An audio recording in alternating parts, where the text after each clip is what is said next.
Hello and welcome to this Thoughts and Reaction video to the Nindie World Partner Showcase Doubleheader Direct. Not really a discussion because I'm all alone again, naturally, but we're in for a good time nonetheless. So that Direct came and went and it was pretty good all things considered. The Direct back in June was better, but we still had some solid announcements and things to look forward to.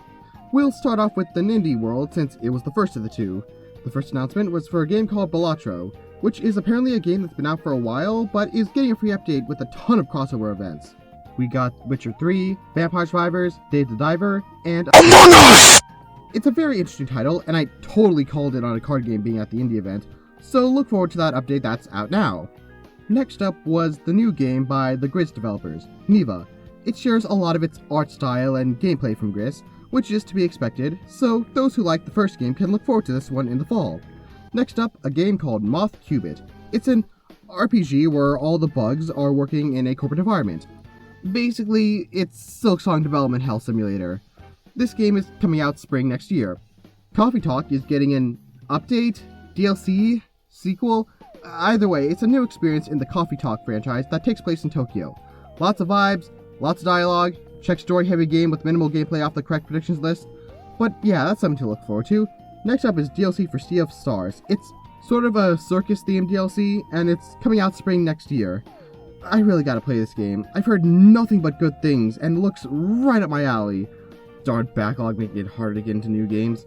Alright, next up... What are you doing in my swamp? Yeah, so apparently Squeenix is now an indie dev, or more likely published an indie game, but whatever, and Power Wash Simulator is getting Shrek DLC.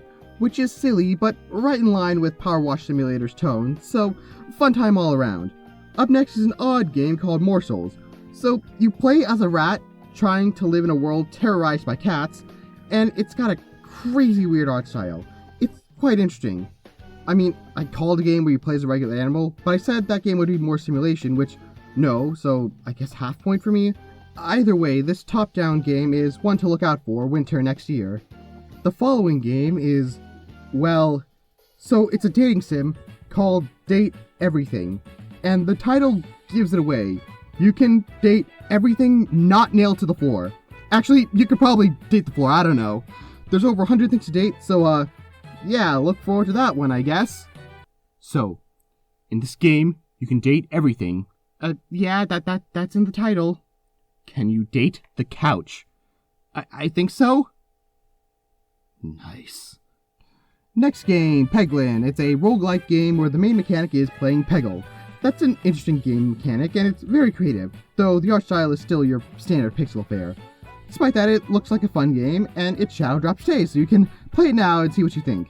The next game is one called Wobbly Life. I'm not gonna lie, not a big fan of this one. The art style is not one I'm into, nor the gameplay. Still, I'm sure there's someone out there interested, and if you are, it's coming out December.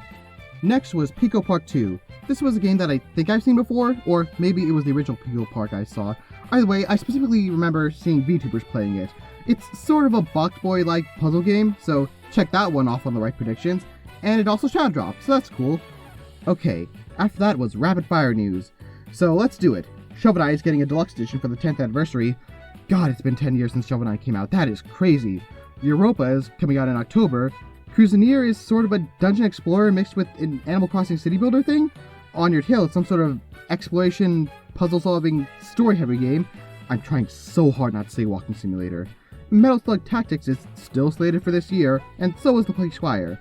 Glad those two are finally almost here. And that was everything at the Indie World Showcase. Except no! Because... pizza time. Pizza Tower's coming to the Switch, baby! The Wario Land spiritual successor is getting Nintendo's blessing to come onto the Switch and put the lack of a real Wario Land game in years to shame. And it's a shadow drop.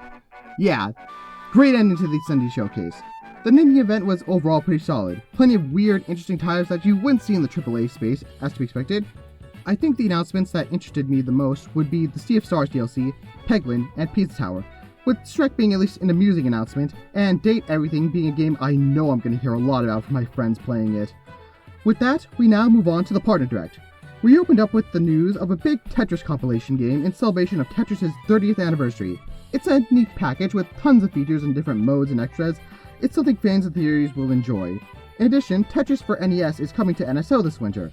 Why the winter instead of now, since, it's Tetris, it can't be that hard to upload the ROM of that. I don't know. Also, Tetris 99 is having a new tournament, so that's neat. Moving on, we got a new IP called Star Overdrive. It's sort of a mix of open world games and Hi-Fi Rush's art style, which, it's a pretty good art style to rip off. This one is heading out next year. The next game was Ghost Simulator 3. I could have sworn this game already came out on Switch, but I guess not. Anyway, it's Ghost Simulator. You know what you're getting into. The game is out now with a physical version coming out in November. Then we got some rapid fire announcements. Another Legends of Heroes, more Star Wars Hunter content, Stalker Trilogy, Worms Armageddon, generic Disney Farm Simulator game, all making appearances. Once that was done, we got an announcement for a new SpongeBob game. This title is called the Patrick Star Game, and from what the trailer showed, it seemed to be like a Goat Simulator style sandbox game all about creating as much chaos as possible. I'm half and half on this. I'm a huge SpongeBob fan, and I really like SpongeBob video games if my collection of Wii titles is anything to go by. With that said, I'm not super into the sandbox chaos genre this seems to be going for, and the community at large seems to really not like this game. But I'm holding my final judgment until it's out in October. After that, Fitness Boxing was announced to get its next title, Fitness Boxing 3. It's got more features, more modes, and more trainers that got the internet acting unwise. That's out in December. So, remember how I said we'd get a little more information on Marvel vs. Capcom Collection, but not get anything new on Street Fighter otherwise? Yeah, I was wrong. Very wrong. We got another Capcom Fighting Game Collection, simply titled Capcom Fighting Game Collection 2. It comes with a bunch of old Capcom fighters, as to be expected, Capcom vs. SNK and that. But the games I'm most excited for here are the two Power Stones. They are classic Dreamcast titles, and it's so great to see them being brought up to this gen of consoles. I don't know if it counts as a correct prediction of a Dreamcast title getting remastered, seeing as it was from Capcom, not Sega, like I thought it would be. But, you know what, give me a half point on that. Just let me have a half point on that correct prediction. Come on. So anyway, in addition to that announcement, we also got the release date for Marvel vs. Capcom, which is in September. Next up was an all-new Altaria game, Altaria Yuma. Unfortunately, not the one featuring the dummy Thick character, but a new protagonist instead. So I did get the prediction of an anime game right, but I got the publisher wrong. It was Koei Tecmo instead of Bandai, so I guess a half point on that one too. Anyways, that is heading on out in 2025. In even more exciting news, Suikoden 1 and 2 are getting HD remasters.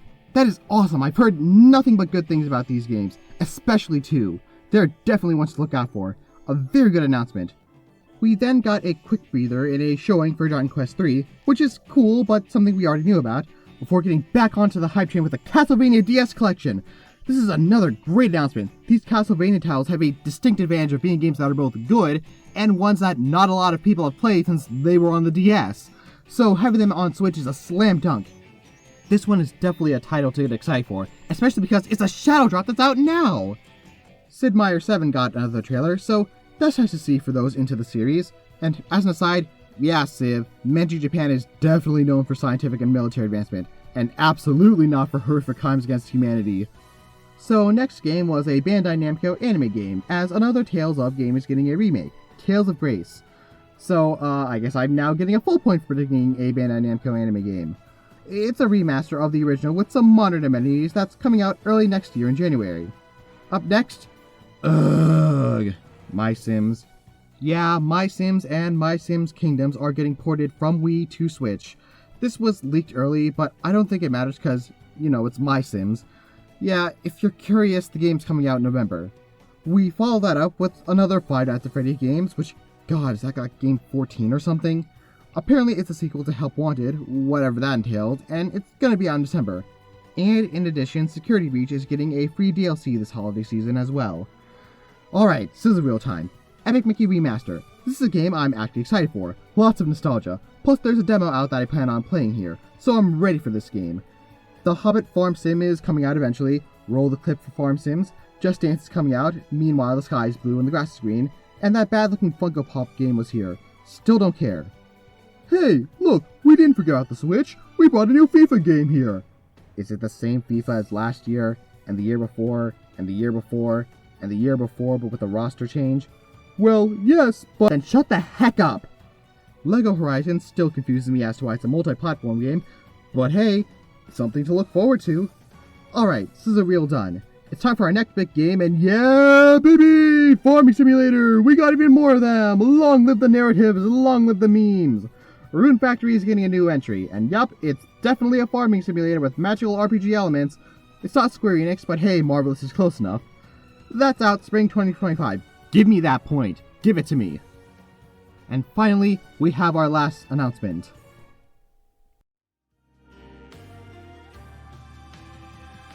Dame dame, dame yo, dame nago yo. Anata ga suki de, suki de. Dore dake suyui yo sake ne mo yugamanai omoide ga baka mitai. Yakuza is coming to Switch, with the first game's remake, Yakuza Kiwami. It's big news for the series coming to the Switch. Totally called an older Yakuza game coming to Switch, by the way, and it's a solid game to end on. Yakuza Kiwami is coming out late October. And that's everything announced at the Partner Showcase. As expected, it was mostly ports and remasters, not a whole lot of completely original works, but that's kind of to be expected this late into the life of the console. The games I'm most excited about are the Castlevania DS Collection, Capcom Fighter Collection, specifically Power Stones, Epic Mickey Remaster, and the Patrick Star game for an original title. As for the event as a whole, it definitely was a smart idea. The lack of big new original projects is less of an issue when you have the sheer amount of titles shown today. It helped boosted the Nindie event and keeps the shortcoming of the Partner Showcase out of the light. Yeah, it stinks that it's not a full big Nintendo Direct. It's definitely not better than the one back in June. I'd say it's more in the middle of the road compared to the others, but again, seeing where we are in Switch's life cycle, it's hard to expect a lot more as things wind down. I was pretty okay on predictions. I got a handful right, but I also got a little bit wrong here and there. With that said, Sega, what the heck? I'm 0 for 2 on Sonic Generations being at these directs. Why do you keep not bringing it? It's such an obvious pick. I don't understand. Are you doing this just to screw with me specifically? I guess predictions wouldn't be all that fun if we got them all right all the time. And besides, it is kind of funny to see me flail and get this wrong every single time. With that said, that is my thoughts and reactions to the Nintendo Nindie World and Partner Showcase doubleheader. Thanks for watching, be sure to subscribe, and check out the rest of my stuff on this channel. Till next time, bye!